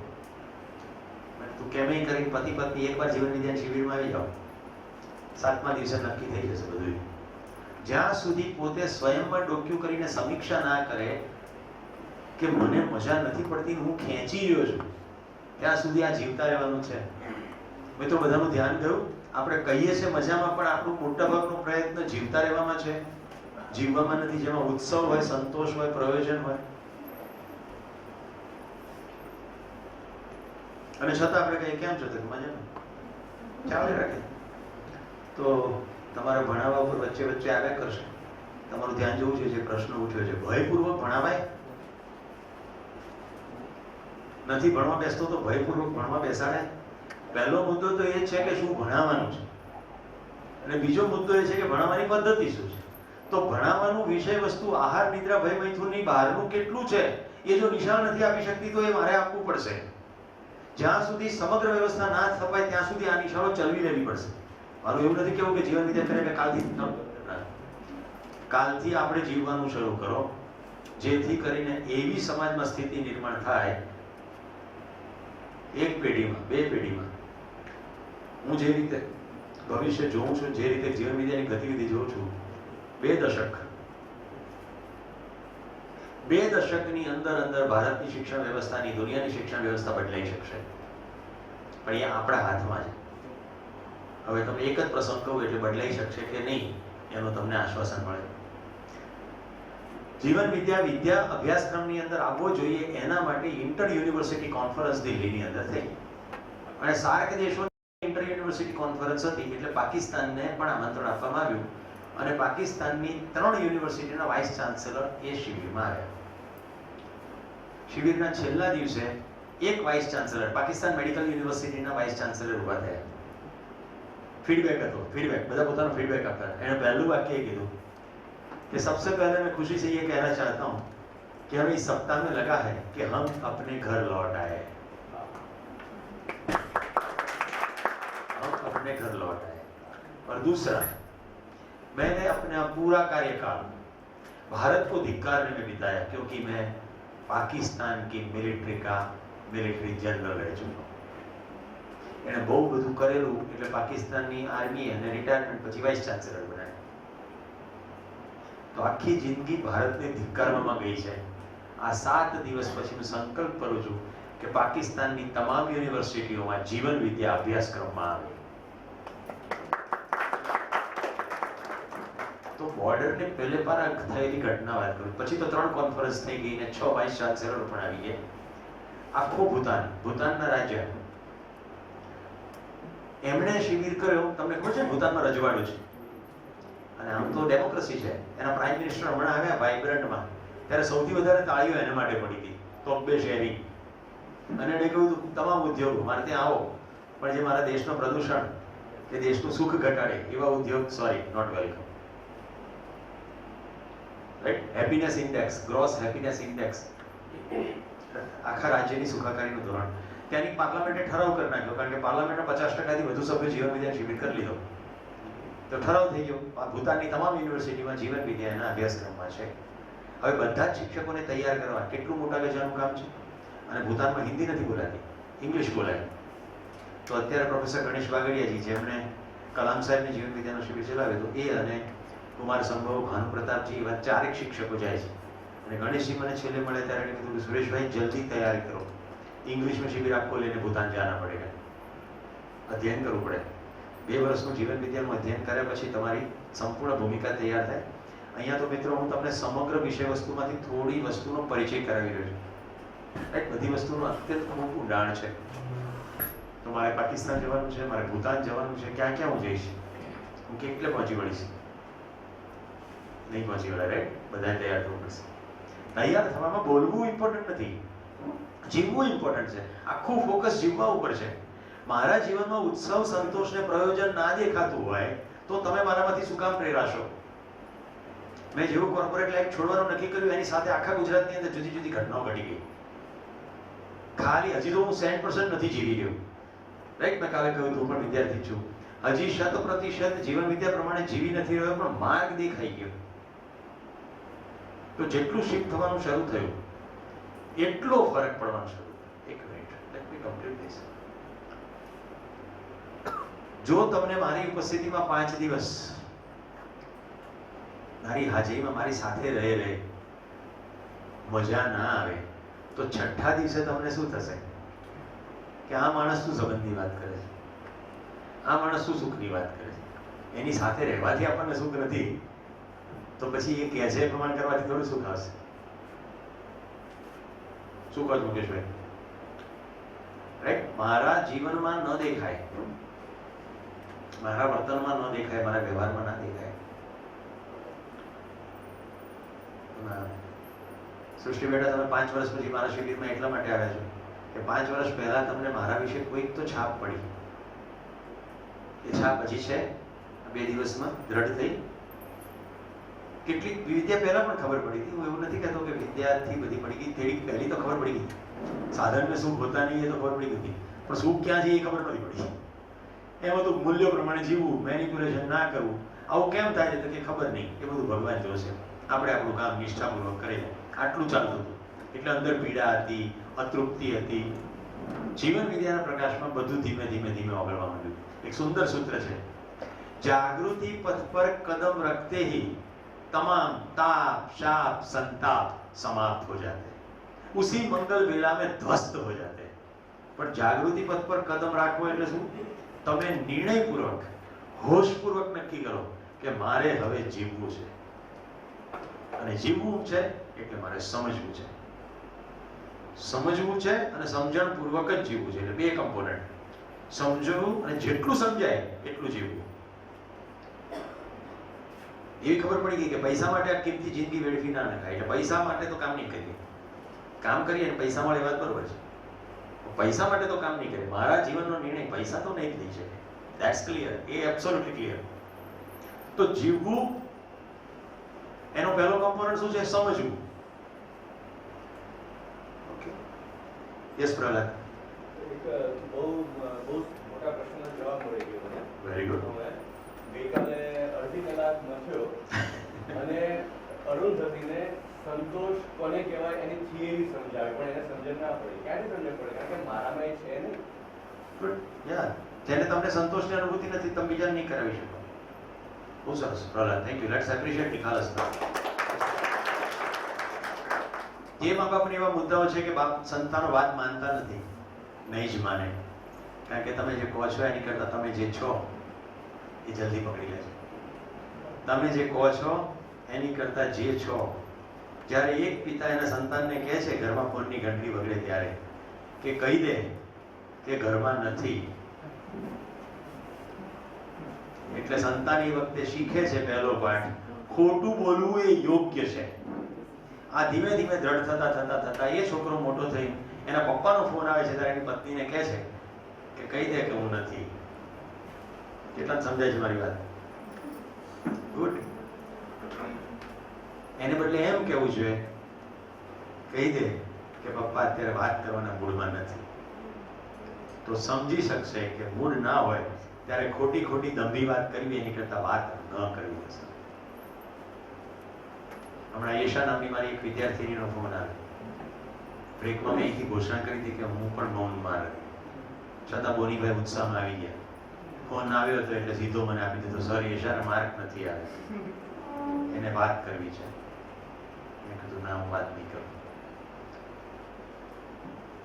મેં યશાને ટેક્સ્ટ કરી કે તારું જે સ્ટેટસ છે ને એ જ મારો જવાબ છે. એના સ્ટેટસ લાઈન વોટ્સએપમાં એને લખ્યું હતું કે મીનિંગલેસ શબ્દો બોલવા એની કરતાં સાયલન્ટ રહેવું સારું, એવું એના સ્ટેટસમાં લખ્યું. એટલે મેં એને લખ્યું કે આ તારું સ્ટેટસ એ મારો જવાબ છે. નંબર 2, એક વિડીયો મોકલું છું, એ તું જોઈ લે. 12મા ધોરણમાં ઓછા માર્ક આવે પછી વિદ્યાર્થી શું વિચારવું એનો મારી પાસે એક વિડીયો છે, એ એને મેં મોકલી દીધો. અને મેં કહ્યું કે હું બ્રેકની અંદર મને અનુકૂળ સમયે તને ફોન કરીશ. અત્યારે હું સાયલન્ટ મોડ ઉપર છું. આઈ એમ ઓન સાયલન્ટ મોડ. હવે જો શું થાય, દાખલા તરીકે એને ખુશ કરવા ફોન તો લઈ લઉં. મારી પ્રાથમિક ફરજ શું છે? આ 5 દિવસ શિબિરમાં બોલવું, યસ ઓર નો? જે મેં સ્વીકૃત છે, જે મેં વચન આપ્યું છે, જેની ઘોષણા થઈ ચૂકી છે, જેને કારણે તમે આવ્યા છો. મેં યશાને કોઈ વચન નથી આપ્યું કે તારે 12માં રિઝલ્ટ કાલે આવશે અને તારા માર્ક ઓછા આવશે ત્યારે હું તને સપોર્ટ કરીશ, એવું મેં કોઈ વચન આપ્યું નથી. તો મારી પ્રાથમિક જવાબદારી તમારા પ્રત્યે છે. હવે હું સતત જ બોલે જાઉં, બ્રેકમાંય બોલે જાઉં, બોલવા જેવો રહું નહીં અને પછી હું મેં તો બહુ સારું કામ કર્યું, તો એ દંભ છે, અંતર વિરોધ છે, અંદરમાં વિરોધ છે. બહાર અચ્છા લગના અને અચ્છા હોના, આમાં ફરક છે. તમે મને સવાલ બિલકુલ પૂછતા રહેજો, હું જવાબ અપ્રોપ્રિએટ સમય આપતો રહીશ. હું તમને તરત જવાબ ના આપો એનો મતલબ એવો નથી કે મારે જવાબ નથી આપવો. બુદ્ધિવાદી, બુદ્ધિજીવી અને બુદ્ધિનિષ્ઠ એની વ્યાખ્યા થાય. સરસ. આ પહેલા તો બુદ્ધિ શબ્દનો જ મુદ્દો છે. અસ્તિત્વગત વાસ્તવિકતાનો જ્યારે જેને બોધ થાય ત્યારે એને બુદ્ધિ છે એવું કહેવાય. એની પહેલા ખાલી માહિતી છે. આપણે બુદ્ધિજીવી પણ નથી, આપણે તો શબ્દજીવી છીએ. બુદ્ધિજીવી નથી, શબ્દજીવી. શબ્દોની છટા થી સામે રાજી દેવા. How to win friends and influence people. સમાજ જેને બુદ્ધિજીવી કહે છે, બુદ્ધિજીવી નથી, શબ્દજીવી છે. ક્યાંક ક્યાંકથી એકત્ર કરી લ્યો. હું નામ નહીં દઉં પણ ગુજરાતના એક અત્યંત લબ્ધ પ્રતિષ્ઠિત લેખક ખૂબ છટાદાર પ્રવચન કરે. અને અમે કોઈક જગ્યાએ શિબિરમાં વારાફરતી અમારે એવું પ્રવચન હતું એટલે મારી પાસે એનો પર્સનલ ફોન આવ્યો, નંબર આવી ગયો. અમે યુવાનોને સાથે રાખીને કેટલાક મિશનો કરીએ છીએ. એમાં એક મિશન છે આપણે પક્ષીઓ બચાવવાનું, રાઈટ. બીજું આપણે પર્યાવરણ, હવાનું. આપણે દિવાળી કેટલું પ્રદૂષણ કરીએ છીએ તમને ખ્યાલ છે? ડોક્ટર સાથે વાત કરો તો ખબર પડે, દિવાળી પતે પછી તરત શ્વસન તંત્રના રોગો બહુ વધી જાય છે. મિત્રો, આપણામાંથી કોઈ પાણીના માટલામાં પેશાબ કરતું નથી, કારણ કે જે પાણી પીવાનું છે એમાં પેશાબ ના કરાય. તો જે હવા શ્વાસમાં લેવાની છે એમાં ફટાકડા કેવી રીતે ફોડે? ઘરના આંગણામાં ફોડીએ છીએ. કેટલો બધો ધુમાડો થાય છે, આંખો બળે છે, ગળામાં ઉધરસ થાય છે તો ફોડી જઈએ. કેમ? પેલો 5000 ના લાવે તો હું તો 10,000 ના લાવું. અરે ભાઈ, એ ફોડે, તને સંભળાય છે, દેખાય છે, તારે ફોડવાની ક્યાં જરૂર? પહેલો લોજિક તો આ લગાડવું જોઈએ. અને જીરો લોજિક તો એ છે કે ફોડાય જ નહીં. આપણા દેશમાં દીપાવલી કહે છે, દીપની શૃંખલા, દીપાવલી. ક્યાંક ફટાકડાવલી છે? ઐતિહાસિક તથ્ય જોઈએ તો 300-400 વર્ષ પહેલા આપણા દેશમાં ફટાકડા આવ્યા. એની પહેલા ફટાકડા પણ નહોતા. આ બધું ચીનના રસ્તે આપણે ત્યાં અને આપણે ચાલુ કરી નાખ્યું. હવે આપણે જરાય વિચાર નથી કરતા. તો આ ચાલે રાખે છે. એટલે મેં લેખકને પત્ર લખ્યો કે તમારે સરસ્વતી છે અને ગુજરાતની પ્રજા તમને ચાહે છે, તમે જો એક લેખ લખશો તો પર્યાવરણને બહુ મોટો ફાયદો થશે. એણે મને શું લખ્યું ખબર છે? હું આવા વેદિયા અને સોગિયા વિચારોની સાથે સહમત નથી. તમારી આ વાત ઉપર હું 2 બોમ્બ વધુ ફોડીશ. એટલે મેં એને કહ્યું કે મારા વિચારો વેદિયા અને સોગિયા હોઈ શકે છે, પણ કોઈક એક નાનું બાળક જેને બ્રોન્કાઇટિસ થાય છે અને કોઈક માં જે અસ્થમાથી પીડાય છે, એને દીપાવલી પછી જે પીડા વધી જાય છે, એ પીડાનો તમને જો અહેસાસ થશે તો પણ તમે લેખ લખશો. એના માટે અમદાવાદના જાણીતા ENT ડૉક્ટરોના નંબર આપું છું, એમાંથી કોઈ એકની સાથે વાત કરી લેજો અને પછી નિર્ણય લેજો. તેમણે તરત લખ્યું, હું આમાંના કોઈની સાથે વાત નહીં કરું. તમારા જેવા આવા કેટલાય વિચારો ઉત્સવ વિરોધી હોય છે, એટલે હું તો ફોડીશ જ. મેં લખ્યું જય હિન્દ અને મેં મારી ફોનની ડાયરીમાંથી એમનો નંબર ડિલીટ કરી નાખ્યો. મને થઈ ગઈ, ખબર પડી ગઈ, શબ્દ જીવી. બુદ્ધિ ક્યાં છે આમાં? ખૂબ પૈસા મળે, સરસ રીતે બોલીએ, અંદર પ્રતીતિ ના હોય, શું કરવાનું? સમજાય છે? આ ક્યાં સુધી લખશે તમને કહું, જ્યારે એમની પોતાની સગી માને બ્રોન્કાઇટિસ નહીં થાય ત્યાં સુધી લખશે. અને જ્યારે ડોક્ટર એમ કહેશે કે આ એર પોલ્યુશનને કારણે થયેલો રોગ છે, ત્યારે પણ સમજ પડશે તો જ બંધ થશે, નહીં તો બંધ થશે. માણિકચંદ ગુટખા ખાવા વાળી વ્યક્તિના સગા જમાઈનું ગુટખા અને કેન્સરથી મોત થયું. ગુટખા બંધ ના થાય. સમજવું છે ને એ વ્યક્તિનો પોતાનો છે, કોઈ વ્યક્તિથી નહીં, બહારથી નહીં. તો ભાઈનો પ્રશ્ન તો બુદ્ધિનિષ્ઠ, બુદ્ધિજીવી અને ત્રીજો બુદ્ધિવાદી. ત્રણેયમાં એ કોઈ શબ્દનો જવાબ હમણાં નથી આપી શકતો, પણ બુદ્ધિને હું ડિફાઇન કરી દઈશ. હું તમને મન, બુદ્ધિ, ચિત્ત, વૃત્તિ, સંકલ્પ, ઋતંભરા, પ્રજ્ઞા બધું જ ડિફાઇન કરી દઈશ. બધું જ જીવન વિદ્યામાં એક એક વસ્તુ આંગળી મૂકી બતાડી શકાશે, રાઈટ? પણ ત્યાં પહોંચીએ ત્યાં સુધી ધૈર્ય રાખજો, ત્યાં સુધી શબ્દ જીવું. હવે આપણે જે આગળની વસ્તુ છે ને એની સાથે એનું કનેક્શન છે. જીવતા રહેવામાં શરીર ટકાવવું, ભાર ખેંચવો અને હેતુવિહીન કામ કરવું, એના માટે નિર્ણાયક કોણ છે? ભય, પ્રલોભન અને આસ્થા. ક્યાં? બહાર. એટલે વ્યવસ્થા નથી બલકે શાસન છે. કોઈ કાંકે છે તો શાસન અને વ્યવસ્થામાં ડિફરન્સ છે. હવે જો પોલીસ ડિપાર્ટમેન્ટમાં શિબિર થયો તે લોકો તો બહુ જ એ લોકોને મજા પડી ગઈ, કારણ કે એમને ફંડામેન્ટલ ખબર પડી ગઈ કે કાયદો અને વ્યવસ્થા, શાસન અને વ્યવસ્થા બોલીએ છે પણ બે વિરોધી શબ્દો છે. શાસન એટલે વ્યવસ્થા નહીં. હવે બતાડું છું શાસન અને વ્યવસ્થાનો ડિફરન્સ.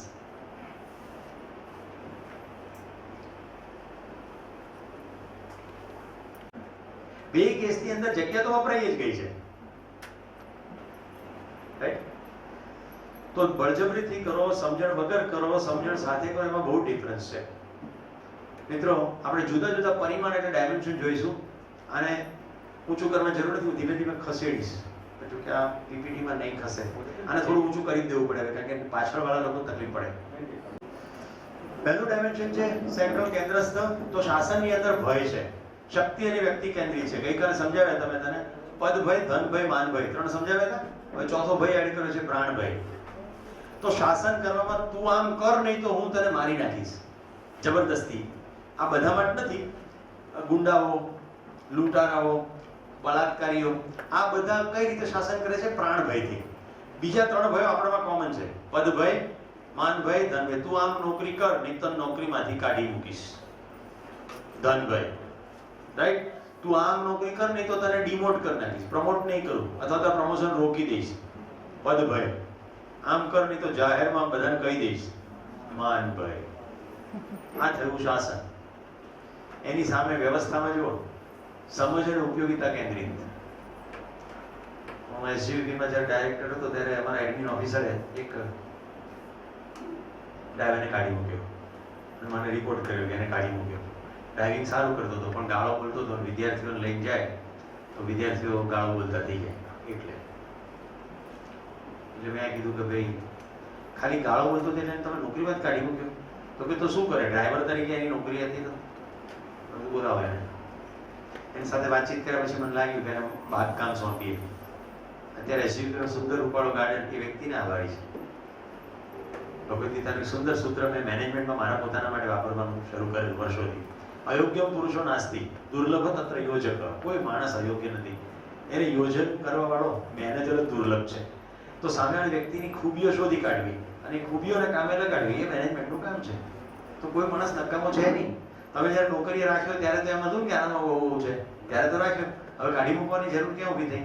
કારણ કે તમને તમારી અપેક્ષાઓ ખોટી પડી.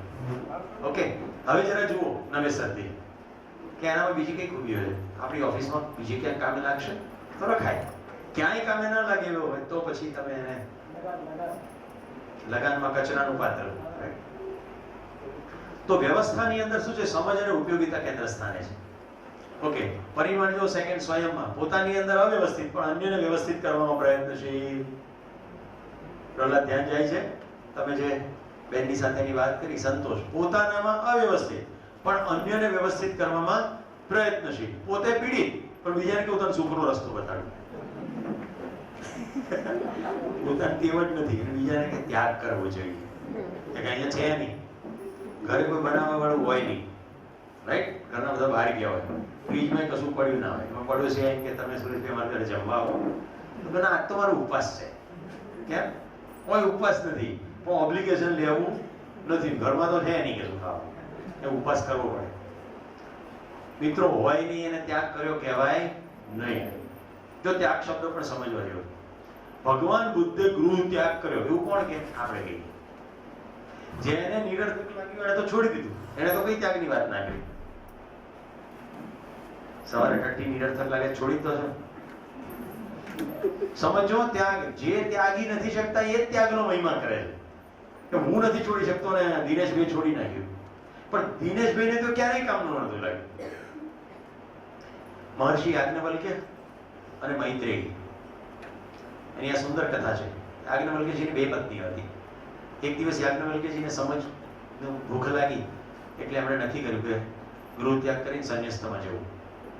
એટલે આપણે બંને પત્નીઓને બેસાડી પોતાની પાસે ગાયો વગેરે જે કંઈ સમૃદ્ધિ હતી એના બે ભાગ પાડ્યા કે પત્ની એક ને પત્ની બે, તમારે બે અલગ અલગ. એમાં જે મૈત્રેયી છે એ પૂછે છે કે તમે આ બધું છોડીને ક્યાં જાઓ છો? તો કે હું જ્ઞાનની પ્રાપ્તિ માટે જાઉં. તો કે એ આ ધનના સંદર્ભમાં કેવું કહેવાય? તો કે ધન તો એની સામે તુચ્છ છે, તો બહુ અદ્ભુત વસ્તુ છે. તો કે તો મને તમે તુચ્છ પકડાવીને જાઓ છો? મારે પણ નથી જોઈતું. જો તમને આ સાર્થક નથી લાગતું તો હું તો તમારી પત્ની છું, હું પણ સાર્થકતાના રસ્તે જઈશ. અને બંને ચાલી નીકળે. આ કથાની અંદર વાત શું છે? આપણે કહીએ ત્યાં આપણે છૂટતું નથી ને એટલે કોનો મહિમા કરીએ છીએ? કોણે છોડી દીધું એને? પણ જેણે છોડી દીધું એને તો એ નિરર્થક લાગતું હતું એટલે છોડી દીધું. સમજાય છે? આપણા માટે સાર્થક શું છે એ જોવાનું છે. તો સ્વયંમાં અવ્યવસ્થિત પણ અન્યને વ્યવસ્થિત કરવા પ્રયત્નશીલ એટલે શાસન. જ્યારે વ્યવસ્થાની અંદર પોતે વ્યવસ્થિત અને સમગ્ર વ્યવસ્થામાં ભાગીદાર. તો મિત્રો બહાર જૂતાની ડિઝાઇન તમને ખબર જ છે. હમણાં બહાર રિસેસ પડે ત્યારે તમારે જૂતાની ડિઝાઇન પહેલા જોઈ લેજો, પહેરતા પહેલા જે રીતે અત્યારે પડેલા છે. અને બપોર પછી તમને પાછા આવો ત્યારે તમારી સામે સ્વતંત્રતા છે. આપણે એક શિક્ષણ સંસ્થામાં છીએ. જૂતા કેવી રીતે રાખવા એ બધા પોતાની સમજ અનુસાર કરે. ત્રીજું અનુશાસિત, અન્ય વડે જ્યારે વ્યવસ્થાની અંદર સ્વ વડે. અનુશાસન એટલે ખબર છે? ડિસિપ્લિન. અનુશાસનમાં કોઈ બીજું આગળ ડિસિપ્લિનમાં રાખે. નિયંત્રણ કોણ કરે? અન્ય વડે નિયંત્રિત થાય. જ્યારે વ્યવસ્થાની અંદર સ્વ નિયંત્રિત, સ્વાનુશાસન. તો જો શબ્દો જુઓ, શાસન, અનુશાસન, સ્વાનુશાસન. તો અત્યારે શાસનમાં જીવીએ છે, પછી અનુશાસનમાં જીવીએ અને છેલ્લે પહોંચી જવાનું છે સ્વાનુશાસન, સ્વયંના નિયંત્રણ. દિશા શાસનમાં હંમેશા ઉપરથી નીચે હોય, હુકમ ઉપરથી નીચે જાય, બધાએ ફોલો જ કરવાનો હોય. વ્યવસ્થા હંમેશા નીચેથી ઉપર હોય. નાના પાયે વ્યવસ્થા, એમ કરતા કરતા મોટા પાયે વ્યવસ્થા. એક પરિવારમાં વ્યવસ્થા. જો આખા સમાજનો મૂળ એકમ પરિવાર છે તો હું સ્વયંમાં વ્યવસ્થા, પછીનો તરતનો એકમ કયો થાય? પરિવારમાં વ્યવસ્થા. નાનામાં નાનો એકમ હું, પછી પરિવાર એનાથી થોડોક મોટો પણ હજી નાનો એકમ. આવા બધા પરિવારો ભેગા થાય એટલે સમુદાય. આ બધા સમુદાય ભેગા થાય એટલે સમાજ. અને રચનાની રીતે આવું પણ કહી શકો. સ્વયંમાં વ્યવસ્થા, પરિવારમાં વ્યવસ્થા, ગામમાં વ્યવસ્થા, તાલુકામાં વ્યવસ્થા, જિલ્લામાં વ્યવસ્થા, રાજ્યમાં વ્યવસ્થા, દેશમાં વ્યવસ્થા, આંતરરાષ્ટ્રીય વ્યવસ્થા. આપણે કરીએ છીએ ક્યાંથી શરૂ? આંતરરાષ્ટ્રીય શિખર પરિષદ ભરીએ. તમારે બોમ્બ ના બનાવવા, અમે નહીં બનાવીએ. બસ પોતે સ્વયંમાં વ્યવસ્થા નથી, પોતાને અંદર તો યુદ્ધખોર માણસ છે અને નિર્ણય ઉપરના સ્તરે કરીએ એટલે કોઈ નિર્ણયોમાં ફરીવાર આવતો નથી. નાનામાં નાનો એકમ સ્વયં છે. દિશા ઉપરથી નીચે, જગ્યાએ નીચેથી ઉપર એ સંદર્ભમાં કહ્યું છે. સ્વરૂપ, શાસનનું સ્વરૂપ કેવી રીતે ખબર પડે? વ્યવસાયથી પડે. ડીવાયએસપી દંડો લઈને નીકળે એટલે ટોળું વિખેરાઈ જાય. અને ગાંધીજી આવીને ઉભા રહે તો 1 લાખની મેચ નહીં હોય તો ગાંધીજી બોલવાનું શરૂ કરે એટલે બધા ચૂપચાપ બંધ થઈ જાય. વ્યવહારથી ખબર પડે. એકને કમાન્ડ કરવો પડે, બીજાને કમાન્ડ કરવો પડે નહીં. હવે જો શાસનની આવશ્યકતા કેટલી, તમામ ક્રાઇસિસમાં શાસનની આવશ્યકતા. એક નાનું બાળક વાયર પ્લગની અંદર પોતાની આંગળી નાખે છે અને એની માં એને જો નાખી જાય તો કરંટ લાગીને મરી જશે. રાઈટ? મુદ્દો તો આ જ હતો ને. તો શું કરવાનું? જ્યારે ક્રાઇસિસ સ્થિતિ હોય ત્યારે શાસન જ કરવું પડે. પણ ક્રાઇસિસનું નિર્માણ ના થાય એના માટે વ્યવસ્થા ઊભી કરવી પડે. જે ઘરમાં નાના બાળકો છે એના પ્લગ હંમેશા ઊંચા હોવા જોઈએ. જૂના તમામ ઘરોમાં પ્લગ હંમેશા ઊંચા રહેતા. આ ફેશનમાં નીકળ્યા બધા એટલે નીચે કરવા માંડ્યા પ્લગ. ફેશન. પછી કે હવે આંગળી ભરાવે છે. આપણે ડિઝાઇનના સમયથી એવું વિચાર જ ના કર્યો કે કાણું હશે તો બચ્ચું આંગળી ભરાવશે, તો પ્લગની ડિઝાઇન કઈ રીતની કરવી. ખ્યાલ આવે છે? ઇનોવેશન ક્યાં કરવાનું છે, ઇન્વેન્શન ક્યાં કરવાનું છે. સુખની દિશામાં ઇન્વેન્શન કરવાનું થાય તો સંબંધ સમજાય, તો સમજણ આવે, તો બધા બાળકનો વિચાર આવે, પોતાના બાળકનો નહીં. ગટરના ઢાંકણા ખુલ્લા હોય, બાળક પડી જાય, મરી જાય એવું થાય છે કે નહીં? અમદાવાદમાં ફન વર્લ્ડમાં થયું હતું, પાણીની ટાંકીમાં બાળક પડી ગયો. કેટલાય ડ્રીલના રીગની અંદર બાળકો પડી જાય છે. પ્રિન્સ નામનો પડી ગયો તો આખા દેશમાં ટેલિવિઝનમાં આવ્યું. હવે તો કેટલા બધા પ્રિન્સ પડી જાય, મરી જતા હશે. કેમ એમ થાય છે? કોણ ઢાંકણું ખુલ્લું મૂકી જાય છે, માણસ કે મશીન? માણસ. કેમ? આપણે શું ફેર પડે? કારણ કે સંબંધ સમજાતો નથી બીજા સાથેનો. તો મિત્રો, ક્રાઇસિસ સ્થિતિમાં શાસન વ્યવસ્થામાં તમામ ને તમામ સમય, all people all the time. તો વ્યવસ્થા તો 24 કલાક જોઈએ, 7 દિવસ જોઈએ, 365 દિવસ જોઈએ. જ્યારે શાસન 24 કલાક ના જોઈએ. મિત્રો, બધા પોતપોતાના મનોમન ઘરોમાં પહોંચી જાઓ. જુઓ તમારા ઘરમાં શાસન છે કે વ્યવસ્થા છે? ખાલી અંદર જુઓ. પારસ્પરિકતામાં શાસન છે કે વ્યવસ્થા છે? એક ઘર છે જેની અંદર પપ્પાની એન્ટ્રી થાય એટલે ઘરમાં આતંકવાદ જેવું વલણ થઈ જાય. છોકરા તરત જ જતા રહે અંદર રમવા. પત્ની ગભરાતી આવે પાણી પ્યાલો લઈ. આપણી શાસનની ભૂખ કેવી છે? કુણાલ અહીંયા ઉભો થઈને કહે છે કે મારી પત્ની મારાથી નથી ગભરાતી. મતલબ કે ક્યાંક તો પડેલું છે, મારાથી તો ગભરાવી જોઈએ. હું મિત્રો સામાન્ય રીતે શિબિરમાં કોઈનું નામ લઈને બોલતો નથી, પણ પાછલા 3 દિવસ પહેલાના શિબિરમાં એને મારી આગળ પુત્રવત પોતાનો ભાવ વ્યક્ત કર્યો. એટલે હવે હકપૂર્વક કહું છું કે આપણું ધ્યાન જવું જોઈએ. અંધારાથી ડરે છે એ ફરિયાદ ખરી, પણ સાથે માહિતી પણ ખરી કે મારાથી નથી ડરતું. ધ્યાન જાય છે ને? ધ્યાન જેવું છે. ટૂંકમાં ક્રાઇસિસમાં શાસનની જરૂર છે, વ્યવસ્થામાં શાસનની જરૂર નથી, બિલકુલ નહીં. સંબંધ સમજાઈ જાય. કાલે હું જમતો તો મારી પાસે આવ્યો, મને કે આ તમારી ગાડી મૂકું છે. મેં કીધું બેટા આટલું તું જાતે મૂકી દઈશ. તો કે ના, ગાડી અહીંયા છે, ક્યાં દૂર છે.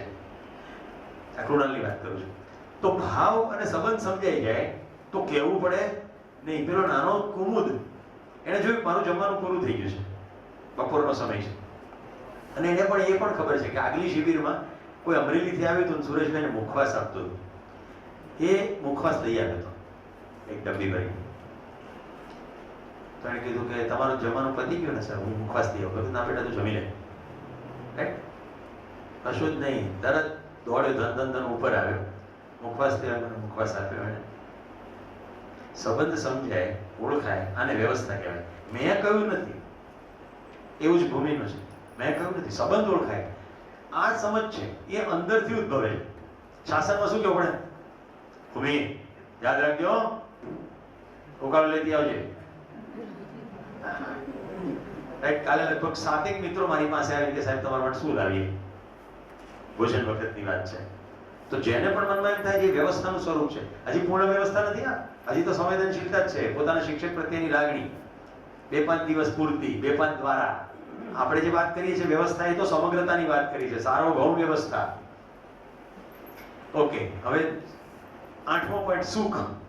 શાસન કરીને સુખી થવાનો ભ્રમ અને પહેલામાં સુખી થઈને વ્યવસ્થા કરવાનો ક્રમ. તો મિત્રો, રિસેસની એક એક્સરસાઇઝ કહી દઉં છું.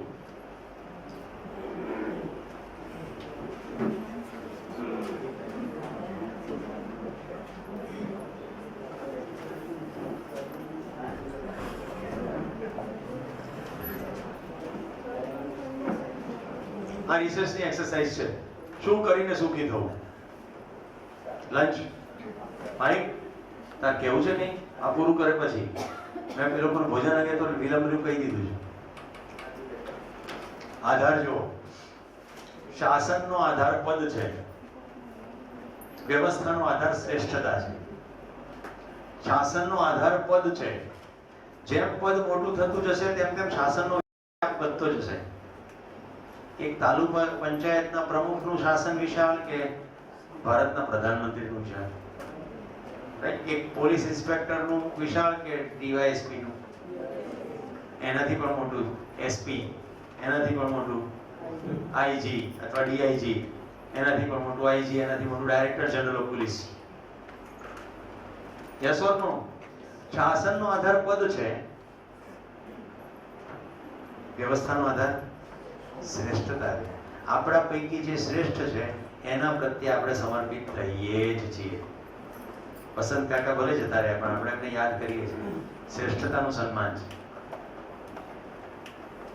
જો વ્યવસ્થાનું સ્વરૂપ સમજાવું છું, તો આપણે જો વ્યવસ્થામાં હોઈએ અને આપણે વ્યવસ્થા ઊભી કરીએ તો આપણી ગતિ શ્રેષ્ઠતા તરફની થયા વગર રહે જ નહીં. જીવન વિદ્યાનો એક સુંદર સિદ્ધાંત છે, લઘુ हमेशा गुरु की ओर जाने का प्रयत्न करता है. पृथ्वी कोई चंद्र ने ખેંચતી નથી. ભૌતિક વિજ્ઞાનનો નિયમ જીવન વિદ્યામાં ખોટો પડી જાય. ચંદ્ર પોતે લઘુ છે અને પૃથ્વી ગુરુ છે, એટલે પ્રત્યેક લઘુ ગુરુ તરફ જવાનું વલણ ધરાવે. એ પછી પદાર્થ હોય, પ્રાણીઓ હોય, વનસ્પતિ હોય કે માણસ હોય. જોઈ લો તમારી અંદર આમ છે કે નહીં.